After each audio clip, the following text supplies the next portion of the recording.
各位弟兄姊妹，今日咧係第517條啊，問嘅就係工人啊有咩本分呢？嗱，咁工人咧就參與工作啦，係咪啊？同僱主打工啦。咁佢簽咗約之後咧，嗰個工作裏邊啊，佢有個本分喎，應該點啊？認真工作咯，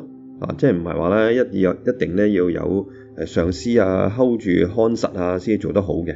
都要稱職喎。要做嘅嘢佢答應咗嘅喺個合約裏邊嘅，咁你要勤奮嘅，要有合適嘅出咗力嘅，即係適當去完成佢哋嘅工作啊。如果唔係咧，譬如好馬虎啦，或者咧蛇王啦，見到就做多啲，見唔到就做少啲，呢啲咪就係都係偷竊嘅一種嚟嘅喎，呃咗老細啊，係嘛？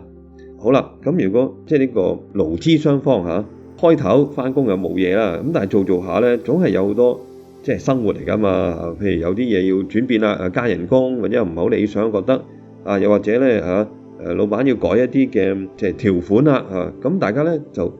盡量應該用對話咧嚟到解決，要傾啦，要談判啦，係嘛？有啲紛爭嘅都明嘅，咁呢啲關係咧會改變㗎嘛，可能有出現有啲紛爭嘅，咁但係要對話咯，傾咯。咁由於咧即係工人咧就得一個係嘛，咁佢嘅喺財力方面都係比較弱嘅，咁所以咧教會咧認為咧工人應該有權去組織工會嘅，咁但係好可惜咧，香港到而家咧都有工會，但係冇一種嘅法例上就冇賦予佢一種嘅集體談判權咁即係話咧，即係工會去代表咧工人嘅咁咧就未有咁於是喺對話上面咧有時就比較困難好啦，咁對罷工教會又點睇咧罷工咧首先要係非暴力喎同埋咧佢得到嘅好處要係相稱嘅即係唔係咧用罷工去改少少嘅嘢咁咧就唔得如果係得到呢個相稱好處咧，又係必須喎，冇其他方法啦，傾過晒啦。同時咧又考慮到公益喎，咩公益譬如咧護士消防員醫生咁你要罷工咁你就要考慮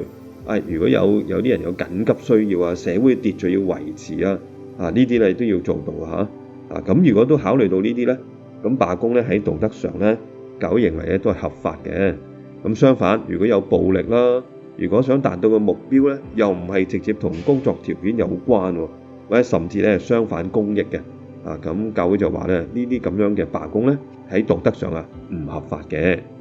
好啦，今日同大家分享聖經金句咧就係呢一句你要努力在天主前顯示自己是經得起考驗的，是無愧的工人。提摩太後書2章15節。